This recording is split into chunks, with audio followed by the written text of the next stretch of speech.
പറഞ്ഞു വന്നത് ഞാൻ 33.5 വർഷം കേരള പോലീസിൽ ജോലി ചെയ്ത ഒരു വനിതാ പോലീസ് ഉദ്യോഗസ്ഥ ആണ്.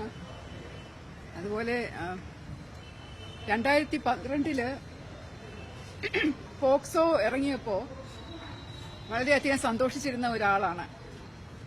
കുട്ടികൾക്ക് വേണ്ടിയും സ്ത്രീകൾക്ക് വേണ്ടിയും വളരെയധികം പ്രവർത്തിച്ചിരുന്ന ഒരാളുമാണ്. പ്രത്യേകിച്ച് നിർഭയ സ്കീം വന്നപ്പോൾ അതിന്റെ നോഡൽ ഓഫീസറായിരുന്നു.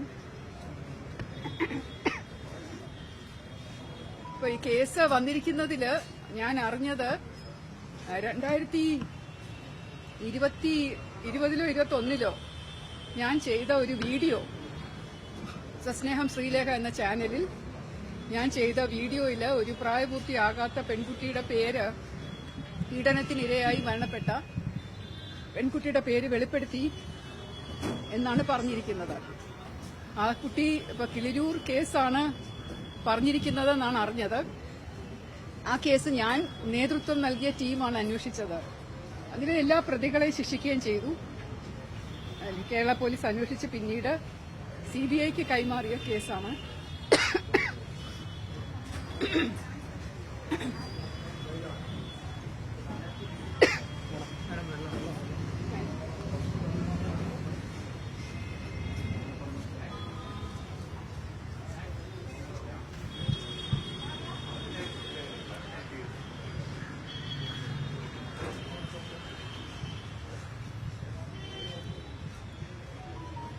ആ കേസിലെ പെൺകുട്ടി നമ്മുടെ FIRനകത്ത് മൈനർ എന്നാണ് എഴുതിയിരുന്നതെങ്കിലും അന്വേഷണത്തിലെ ഈ കുട്ടിക്ക് പ്രായപൂർത്തിയായതാണ് എന്ന് വെളിവായിട്ടുണ്ട്. ആ കുട്ടി മരണപ്പെടുമ്പോൾ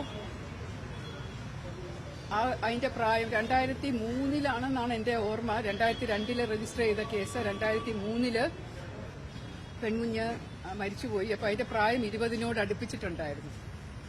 അപ്പോ വളരെ ചെറിയ കുട്ടിയായതുകൊണ്ടായിരിക്കും അങ്ങനെ ഒരു ധാരണ പൊതുവെ വന്നത്. അതുകൊണ്ട് ആ കുട്ടി മൈനർ അല്ല, 18 വയസ്സിന് മുകളിലുള്ളതായിരുന്നു. ആ ഒരു കാര്യം കൊണ്ട് പോക്സോ കേസ് ഇതിനകത്ത് നിൽക്കില്ല. അപ്പൊ പോക്സോ കേസ് നിൽക്കില്ല എന്നുള്ള കാര്യം പോലീസ് ഒന്ന് അന്വേഷിച്ചാൽ മനസ്സിലാവും. കാരണം ഇതിപ്പോ ഒരു അഡ്വക്കേറ്റ് കൊടുത്തിരിക്കുന്ന ഒരു ഹ്യൂമൻ റൈറ്റ്സ് സിവിൽ റൈറ്റ്സ് ഫോറത്തിന്റെയോ മറ്റോ ഒരു അഡ്വക്കേറ്റാണ്. അദ്ദേഹം കൊടുത്തിരിക്കുന്ന കേസ് ഇപ്പോഴാണ്. അത് വ്യക്തി ഹത്യ നടത്താൻ വേണ്ടി ഇപ്പോൾ ഞാൻ രാഷ്ട്രീയത്തിൽ കയറിയപ്പോൾ മുതൽ എനിക്കെതിരെ ഇതുപോലെയുള്ള പരാമർശങ്ങൾ, വിമർശനങ്ങൾ, വ്യക്തിഹത്യകളൊക്കെ നടന്നുകൊണ്ടിരിക്കുകയാണല്ലോ. അപ്പോൾ ഇപ്പോൾ പ്രത്യേകിച്ച് ഇലക്ഷൻ അടുത്ത് വന്നുകൊണ്ടിരിക്കുമ്പോൾ ഇതുപോലെ വീണ്ടും വേണം കുത്തിപ്പൊക്കാൻ വേണ്ടി കൊടുത്തതാണെന്നാണ് എനിക്ക് തോന്നുന്നത്. ഒരു അമ്മയും ഒരു സ്ത്രീയും ഒരു പോലീസ് ഉദ്യോഗസ്ഥയുമായിരുന്ന ഞാൻ ഒരിക്കലും അറിഞ്ഞുകൊണ്ട് ഒരു പെൺകുട്ടിക്കോ സ്ത്രീക്കോ പീഡനത്തിനിരയായ ഒരു വ്യക്തിക്ക് ദോഷകരമാവുന്ന ഒന്നും ചെയ്യുകയുമില്ല, ചെയ്തിട്ടുമില്ല. അതിന്റെ മനസ്സിൽ കൂടെ പോലും പോവില്ല. ഈ ഒരു സംഭവത്തില് ഈ കിളിരൂർ കേസിനകത്തെ ആ കുട്ടി മരണപ്പെട്ടതിന് ശേഷം എല്ലാ മാധ്യമങ്ങളും നിങ്ങൾ എടുത്തു നോക്കിയാൽ അറിയാം, ഇപ്പോഴും പല സ്ഥലത്തും അതിന്റെ പേരുകൾ കാണുന്നുണ്ട്. ഇപ്പൊ വിക്കിപീഡിയ നോക്കിയാൽ പോലും കാണുന്നുണ്ട്. അപ്പൊ അതുകൊണ്ട് അതൊരു പബ്ലിക് നോളജാണ്. എന്തുകൊണ്ടാണ് കോടതിയിലും കേസ് ഈ BNSലും പഴയ IPCയിലും ഇതുപോലെയുള്ള പീഡനത്തിനിരയായ വ്യക്തികളുടെ, സ്ത്രീകളുടെ പേര് വിവരം വെളിപ്പെടുത്തരുത് എന്നുള്ളത് എന്ന് അറിയാമോ എന്നറിയില്ല. അതിജീവിതയായിട്ടുള്ള ഒരു പെൺകുട്ടിക്കും ആ കുട്ടിയുടെ വീട്ടുകാർക്കും ഈ ഒരു വാർത്ത, ഒരു കുറ്റകൃത്യത്തിന് ഇരയായി എന്നുള്ള വാർത്ത സമൂഹത്തിൽ വളരെയധികം പ്രത്യാഘാതം സൃഷ്ടിക്കും. അതുകൊണ്ട് അതിൽ നിന്നും രക്ഷ നേടാൻ വേണ്ടിയിട്ടും ഈ കുട്ടിക്ക് ഒരു പ്രൊട്ടക്ഷൻ കൊടുക്കാൻ വേണ്ടിയിട്ടും കുടുംബത്തിനൊരു രക്ഷ കൊടുക്കാൻ വേണ്ടിയിട്ടുമാണ് പെൺകുട്ടിയുടെ അതിജീവിതകളുടെ പേര് വിവരം വെളിപ്പെടുത്തരുത് എന്ന് പറയുന്നത്. പക്ഷെ മരണപ്പെട്ട് കഴിഞ്ഞാൽ കുറെ വർഷങ്ങൾക്ക് ശേഷം, ഇത് എല്ലാവർക്കും അറിയാവുന്ന ഒരു വാർത്തയായ ശേഷം, മരണപ്പെടുന്ന ഒരു വ്യക്തിയോടുള്ള ആദര സൂചകമായി നമ്മൾ എല്ലാ വർഷവും മെഴുകുതിരികളും ആദരാഞ്ജലികളും അർപ്പിച്ചു പോകുന്ന ഒരു സമയമുള്ളപ്പോൾ ആ ഒരു വിവരം പുറത്തു പറയുന്നത്, അല്ലെങ്കിൽ ആ ഒരു പേര് പുറത്തു വരുന്നത് ആരെയും മാനസികമായി, അല്ലെങ്കിൽ ആ കുട്ടിക്കോ അല്ലെങ്കിൽ മറ്റുള്ളവർക്കോ ഒരു വിരോധം, ഒരു വിഷമം തോന്നേണ്ട കാര്യമില്ല. കൂടാതെ ഈ കേസിനകത്ത് ഇതിലൊന്നും പെടാത്ത ഒരു വ്യക്തി ഒരു അഡ്വക്കേറ്റ്, ഒരു സാധാരണ ഒരു ഹ്യൂമൻ റൈറ്റ്സ് ആക്ടിവിസ്റ്റാണ് ഇത് കൊടുത്തിരിക്കുന്നത്. അതുകൊണ്ടുള്ള ഉദ്ദേശം നിങ്ങൾക്ക് അറിയാമല്ലോ. ഇത് കുട്ടികളുടെ മാതാപിതാക്കൾക്കോ ഒന്നും ഒരു പരാതി, ബന്ധുക്കൾക്കോ ഒന്നും ഒരു പരാതി ഉള്ളതായി കാണുന്നില്ല. എന്റെ ഈ വീഡിയോ ഇറങ്ങിയിട്ട് ഇപ്പോൾ ഇത്രയും വർഷമായി, 7-8 വർഷമായി. ഇപ്പൊ ഞാൻ വിരമിച്ച ശേഷം നേരത്തെ ഒരു ബ്ലോഗ് സ്പോട്ടിനെ പറ്റി പറഞ്ഞിട്ടുണ്ട്. അതിനകത്ത് പറഞ്ഞിരിക്കുന്നതും ഒരു പ്രായപൂർത്തിയായ കുട്ടിയുടെ പേരാണ്. കുറുപ്പുംപടി പോലീസ് സ്റ്റേഷനിലെ ഒരു കുറ്റകൃത്യത്തിലെ റേപ്പ് ആൻഡ് മർഡർ വിക്ടിമിന്റെ പേര് ഞാൻ വെളിപ്പെടുത്തിയെന്ന് പറയുന്നുണ്ട്. അതും കുട്ടിയല്ല, പ്രായപൂർത്തിയായ വ്യക്തിയായിരുന്നു. പിന്നെ വേറൊരു കുട്ടിയുടെ പേര് പറയുന്നുണ്ട്, കവിയൂർ കേസ്. അതിന് കുട്ടിയുടെ പേര് ഞാൻ ഒരിടത്തും വെളിപ്പെടുത്തിയിട്ടില്ല. ആ കേസ് ഞാൻ അന്വേഷിച്ചിട്ടില്ല, അതിനെക്കുറിച്ച് ഞാൻ സംസാരിച്ചിട്ടുമില്ല. അത് നിങ്ങൾക്ക് പരിശോധിച്ചാൽ മനസ്സിലാവും. അപ്പൊ പോലീസ് അന്വേഷിക്കട്ടെ. ഒരു CMP ആവുമ്പോൾ കേസ് എടുക്കണമല്ലോ, പോലീസ് അന്വേഷിക്കണമല്ലോ. അപ്പൊ അന്വേഷിക്കുമ്പോൾ പോലീസിന് മനസ്സിലാവും ഇതിനകത്ത് പോക്സോ ആക്ട് നിൽക്കില്ല എന്നുള്ളത്. പോക്സോ ആക്ട് എന്ന് പറഞ്ഞ് വെറുതെ പേടിപ്പിക്കാൻ വേണ്ടി ഇട്ടിരിക്കുന്നതാണ്. അതുകൊണ്ട് അത് നിൽക്കില്ല. അത് പോലീസ് അന്വേഷണത്തിന് വെളിവാവും. മറ്റു കാര്യങ്ങളിൽ അവർ പോലീസ് അന്വേഷിച്ചിട്ട് ഉചിതമായ തീരുമാനം എടുക്കട്ടെ. ഇത്രയും മാത്രമേ ഇപ്പൊ പറയാനുള്ളൂ. പക്ഷെ ഞാൻ വീണ്ടും ആവർത്തിക്കുന്നു, ഒരു സ്ത്രീ, ഒരമ്മ, ഒരു പോലീസ് ഉദ്യോഗസ്ഥ ഇത്രയധികം സ്ത്രീകൾക്കെതിരെയും കുറ്റകൃത്യങ്ങൾ നടന്ന അല്ലെങ്കിൽ അന്വേഷിച്ച കുട്ടികൾക്കെതിരെയും കേസ് അന്വേഷിച്ച് തെളിയിച്ച ഒരു വ്യക്തി എന്നുള്ള നിലയ്ക്ക് എപ്പോഴും ഞാൻ ഇരകളുടെ കൂടെയാണ് നിൽക്കുന്നത്. അത് അവരുടെ കുടുംബാംഗങ്ങൾക്കും എല്ലാവരും, അവരും ആ കുട്ടികളും എല്ലാവരും ഇപ്പോഴും എന്നെ സ്നേഹിക്കുന്നതും എനിക്ക് വേണ്ടി പ്രാർത്ഥിക്കുന്നതും ഒക്കെ ഇതുകൊണ്ടാണെന്ന് ഞാൻ വിശ്വസിക്കുന്നു. പക്ഷെ ഇപ്പോൾ പോക്സോ നിലനിന്നില്ലെങ്കിലും ഒരു ഏരിയയുടെ പേര് വെളിപ്പെടുത്തി എന്ന് പറയുമ്പോൾ അതിനകത്ത് അവരാരും മറ്റ് വകുപ്പുകൾ വരാനുള്ള സാധ്യത നിലനിൽക്കുകയല്ലേ? BNSന്റെ സെക്ഷൻ 72 കൂടെ ആഡ് ചെയ്തിട്ടുണ്ട് ഇതിനകത്ത് എന്നാണ് ഞാൻ അറിഞ്ഞത്. BNS സെക്ഷൻ 72 നിൽക്കില്ല. കാരണം ഞാൻ ഈ പേര് വെളിപ്പെടുത്തിയിരിക്കുന്നത് 2022-ലാണ്.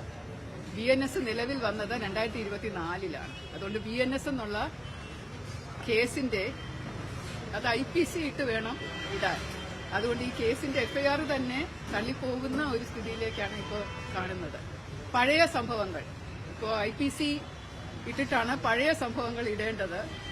ഇപ്പോഴത്തെ സംഭവങ്ങൾ 2024-ന് ശേഷം ഉണ്ടായ കുറ്റകൃത്യങ്ങൾ മാത്രമാണ് ഇപ്പോൾ ചെയ്യേണ്ടത്. അപ്പൊ ഞാൻ കുറെ നാള് മുമ്പ് ചെയ്തു എന്ന് പറഞ്ഞ് ഇപ്പോഴത്തെ BNS ഇട്ടിട്ട് കേസിടുന്നത് FIR നിലനിൽക്കില്ല.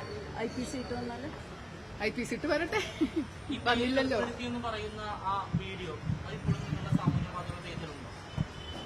ഞാൻ ഇടയ്ക്കിടയ്ക്ക് ഞാനിപ്പോ സാമൂഹ്യ മാധ്യമത്തിൽ ആക്റ്റീവ് അല്ല. ഫേസ്ബുക്കിലും ഇൻസ്റ്റയിലും മാത്രമേ ആക്റ്റീവ് ഉള്ളൂ. എന്റെ യൂട്യൂബ് ചാനൽ ഞാൻ കുറച്ചു നാളായിട്ട് നിർത്തിവച്ചിരിക്കുകയാണ്. ബ്ലോഗ് സ്പോട്ട് എന്ന് പറഞ്ഞ് ഞാൻ എഴുതിയിരുന്നത് ഞാൻ സർവീസിൽ നിന്ന് വിരമിച്ച ശേഷം അത് നിർത്തിയിരിക്കുകയാണ്. ആ പേജ് ആക്റ്റീവ് ആണോ അല്ലയോ എന്നുള്ളത് നിങ്ങൾ തന്നെ നോക്കൂ. ഞാൻ ചെക്ക് ചെയ്തില്ല, കാരണം ഇന്നലെ വൈകിട്ടാണല്ലോ.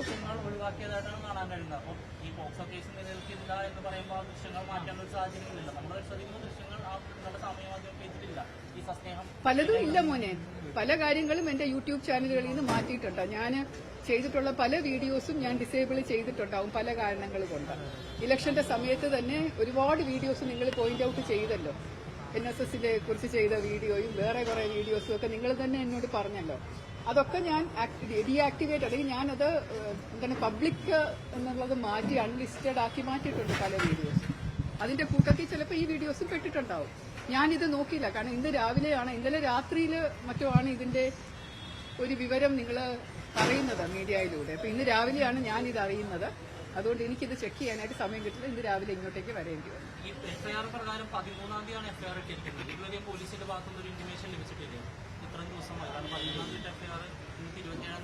നിങ്ങൾക്കെന്താ കിട്ടാത്ത ഇന്റിമേഷൻ? എനിക്ക് കിട്ടിയിട്ടില്ല, ഞാൻ അറിഞ്ഞിട്ടില്ല.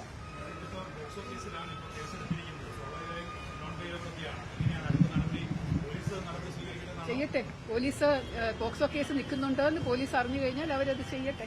അപ്പൊ ഓക്കെ, താങ്ക് യു.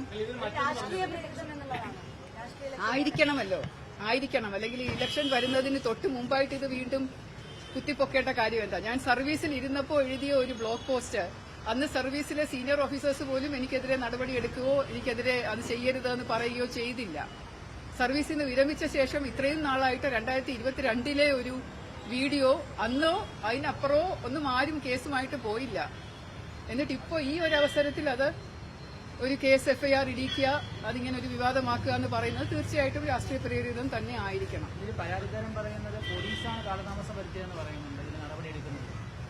പരാതിക്കാരൻ എപ്പോഴാണ് പരാതി കൊടുത്തത്? 2022 കൊടുത്തോ? 25 ഒക്ടോബർ എന്ന് പറഞ്ഞാലും അപ്പോഴും ഈ രാഷ്ട്രീയം ഉണ്ടല്ലോ. ഞാൻ രാഷ്ട്രീയത്തിൽ കയറിയ ശേഷമല്ലേ. അതിന് മുമ്പ് എന്തുകൊണ്ട് ചെയ്തില്ല എന്നാണ് ഞാൻ ചോദിക്കുന്നത്. ഇതൊരു ഒഫൻസ് ആണെന്നുണ്ടെങ്കിൽ അത് എല്ലാവർക്കും ബാധകമല്ലേ? ഒരു രാഷ്ട്രീയക്കാരിയല്ല, ഒരു റിട്ടയർഡ് പോലീസ് ഓഫീസർ ആണെങ്കിലും ബാധകമല്ലേ? എന്തുകൊണ്ട് അന്ന് ഫയൽ ചെയ്തില്ല, എന്തുകൊണ്ട് ഇപ്പോൾ? ഇത് മാത്രം ഞാൻ ചോദിക്കുന്നത്.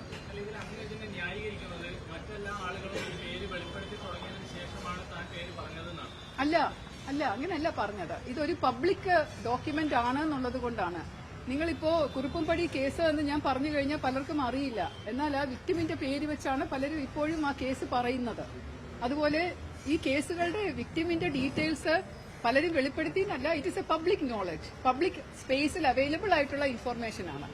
പബ്ലിക് സ്പേസിൽ അവൈലബിൾ ആയിട്ടുള്ള ഒരു ഇൻഫർമേഷനും മറ്റൊരാൾ ഡിസ്ക്ലോസ് ചെയ്യുന്നതിൽ തടസ്സമില്ല എന്നുള്ള ഒരു ജഡ്ജ്മെന്റ് എനിക്ക് ഓർമ്മ വരുന്നുണ്ട്. ഇത്തരം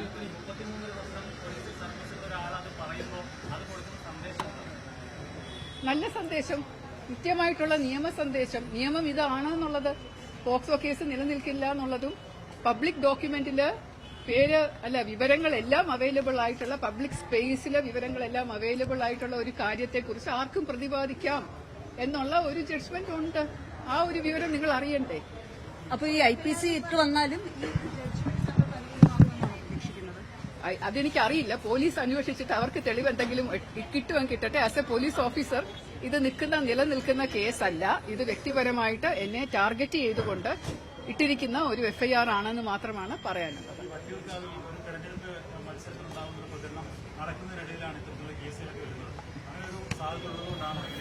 ഇതുവരെ BJP അനൗൺസ് ചെയ്തിട്ടില്ലല്ലോ. ആ സാധ്യതയുണ്ട് എന്ന് പലർക്ക് തോന്നിയത് കൊണ്ടായിരിക്കാം ഇത്രയധികം അസഹിഷ്ണുത അവർ പ്രകടിപ്പിക്കുന്നത്.